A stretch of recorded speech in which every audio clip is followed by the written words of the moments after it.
29 نوفمبر اللي فات ليلة اتجمع فيها الحماس والأمل بين ويتكر الميدالية الفضية الأولمبية واللكمة السريعة مع أسلوب الفري ستايل بطابع مودرن مع رخامة شوية في فئة وزن خفيف التقيل. بيدخل ماتشه في الليلة دي بسجل 9 ماتشات فوز واحد درو وما عندوش خسارة. كان داخل الحلبة مستعد يكتب صفحة جديدة في مسيرته.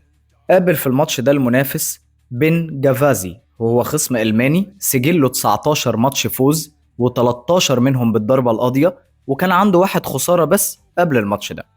جافازي جه على إنه منافس، لكن اللي حصل كان صدمة. أول ما جرس الجولة الأولى بن ويتكر بدأ يدخل يقرأ الخصم بتاعه، يقيس المسافات، يلعب جابس لكمات طويلة. يعني قال لك أعمل كده فحص سريع للمكنة الألمانية اللي جاية تلعبني دي.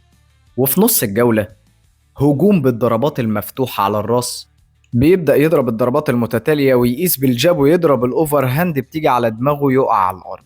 الحكم بيعد عليه، بيقوم يقف علشان يكمل. بعدها هوكين مفتوحين جايين من أول الشارع، هوب جافازي وقع بالقضية.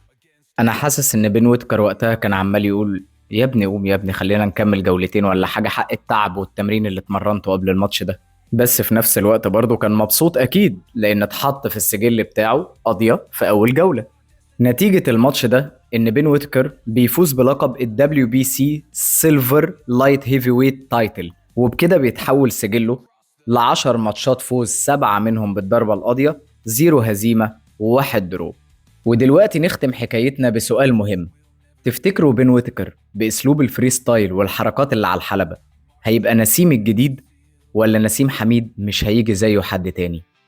وبالمناسبة نسيت أقول لكم بين ويتكر وهو راجع بيته فرحان وشايل الحزام بتاعه لقى بيته مسروق.